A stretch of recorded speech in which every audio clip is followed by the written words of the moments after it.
2021, I had an ACL hamstring autograft. My thighs doubled in size after the surgery. It was very painful.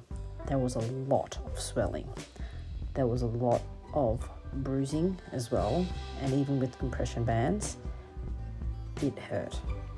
There was only one real pain solution, and that was ice, ice, ice. So I'm going to go through the different ice packs that I ended up buying to help me get through the swelling.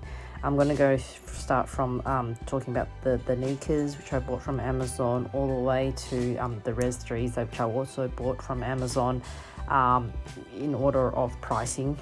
In the middle there, I've got the toughitos and the Durasofts, which were similar price, but not as expensive as the RES3s. So let's talk about the neenca right now. You can get this from $34.99 from Amazon. And then you've got the toughito, which is $43.95 from Amazon, all AUD. And this was given to me by the surgeons, which is actually $63 online. And then the last one, which is most expensive, $139, was the RES3. Have a look at the sizes, right? You'll find that the size, the RES3 is larger in all aspects. It's longer in all aspects, so if you've got really thick thighs, perhaps the RES3. If you have a look at the ice packs itself though, the neenca is actually the smallest, and then goes to toughito and then the Durasoft, and then the Durasoft's actually it's probably the same size as your RES3. Now if you have a look at the thickness, RES3s are very, very heavy. Now why is that important? Well, when you've got a scar and just come out of surgery, you can actually feel the smallest of weight on your scarring, and so I found that the RES3 was a bit too heavy for the scarring, but I did like it a little bit later when the scarring stopped hurting. So let's talk about what's actually inside it. So the neenca, what you've got in the box is you've got the padding that's coming outside, and then you get 3 ice pads. The ice packs are relatively easy to put in, as you can see here. You put them 2 horizontally and 1 vertically, and so when they're cold, what you'll find is that the ice pack actually fits behind your knee quite nicely, and it keeps the back of your knee, which also of course swells up quite well. It's quite comfortable. It's fairly easy to put in place, so like the velcros aren't crappy velcros. They're actually quite good ones. The only thing I'd complain about it is that it's a bit short. So on either side, the ice pack doesn't reach very far as the other ice packs, and then also the package itself doesn't roll up nicely itself. You'll see probably at the end of the video there. So yep, when you take them off, it's quite easy, and again when you're in a lot of pain, that's really important. The ice packs, you see how it only goes to there, so that means that basically on either sides you won't feel cold if the ice packs don't go further down. Anyway, trying to get that off. You see, this is what I mean about the ice. It kind of sticks on one side and it gets tangled a lot. For some reason, the other ones I don't have as much problem with. It's just this one, and also the ice packs, because they come out easy. I guess if you're not moving much, it doesn't really matter that much, but they can come out easy because I don't have an extra bit of cloth to pull it in, and it's relatively small and thin, which means basically you probably get like about 10-15 minutes of it. Durasoft, this was probably the one I used most actually, because it was just so easy to use. Pet hate, I really hated this cloth thing, because you can see like after using it so many times in the wear and tear, and the velcro is getting stuck onto the cloth, it really took its toll. But much easier to put in. Like I don't spend much time putting it in, and it just velcros on. And then you get because it's soft gel, right, you can just put it over your knee. It's also a lot lighter than the RES3, and so you can just put the velcro on here, and that. When it's new, the Velcro is quite hard to get off. That I didn't like. Over time, and the Velcro also starts falling apart. But you can see here, like the ice pack still doesn't cover like under the knee. If you like the coldness under the knee, you probably have to put something else under it. And then but it's very easy to freeze. Like after about probably an hour or so, it gets quite cold, and then you can put it on again, and it does last a good 20-30 minutes when you compare it to the neenca before, which only really lasts like 10-15 minutes, especially when you're swelling and your leg's really hot. And here's what I'm saying, like the Velcro, it kind of starts dying and it starts coming off, and so it looks like you've got little pieces of like pubic hair lying on your bed, where it's actually just the Velcro is broken. Okay, the toughito. This is one that's actually got some extras, because you can actually use it on heat and coldness. You can use, you get a little bit of an extra pack and some extra Velcro, so that if when you wanted to use it heated, you can use the blue one up there. But anyway, if you're icing, you need to use this black one, right? Because what happens is it's got thinner material, and so the ice actually goes through. I found that when you use the other blue one, the ice it's not as effective, because it's like trying to keep your leg warm rather than keep it cold.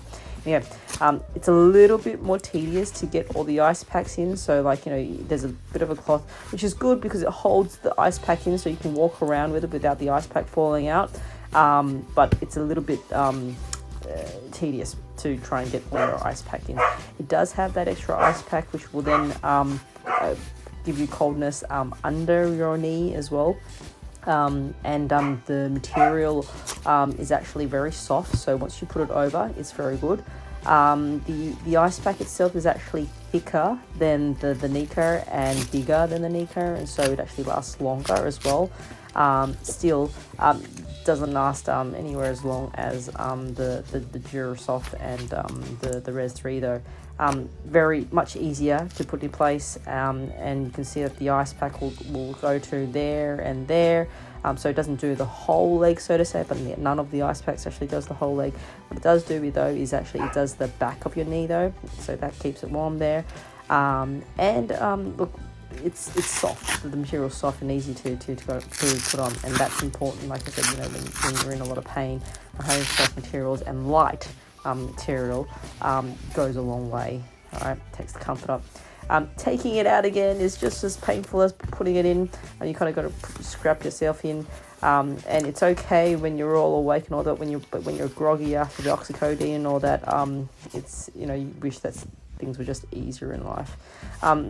So you can heat it up. I mean, afterwards, I guess if you've got other injuries or whatever, you can put an ice pack or something like that, and you can use it to put on your back, like have a back warmer or a neck warmer or something like that. You can use just as well. This gel ice pack is really soft, so I really recommend it. Much better than some of the other harder ice packs. If you're ever going to get ice packs, don't get the ones that actually freeze cold, so hard. Get ones where they freeze, but it's still very soft, and you can actually wrap around your leg. Because you can see here, you can mold that type of ice pack around to where you need it. I don't recommend using this blue cloth with the ice pack, because the coldness just doesn't go through to your leg to make it any effectiveness. Saying that, if you wanted to say, wrap it out and put it at the back of your knee, because the back of your knee is swelling and all that, you can use that. It's one of the good things that comes with it. RES3, this one is the most expensive one. I think it went from like $130 something to more than that. It comes with a nice, really waterproof bag, very nice, and the zipper's really nice and all that. Don't need it. And then this ice pack is really, really heavy. And again, it's at the beginning, like first few days post-op, you don't want to put anything like this as heavy as this onto your wounds. It just hurts too much. Big pro here, it's easy to fit in, like really easy, just like that.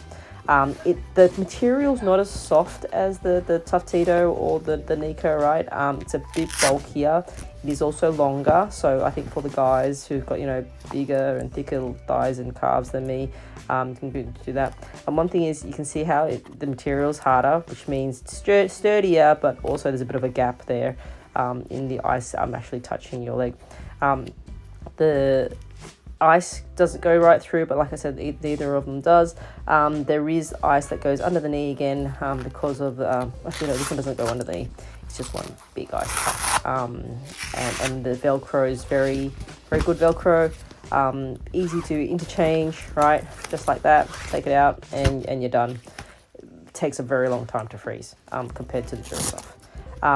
What I found was, I ended up mix and matching some of these stuff because as your injury gets better, you don't need such a big ice pack that covers your whole leg, and you just need ice packs in certain areas. And so I ended up using like the thin toughtitos and say, look, like only that part hurts, so I'm just going to ice that part there and put it around using the Durasoft material.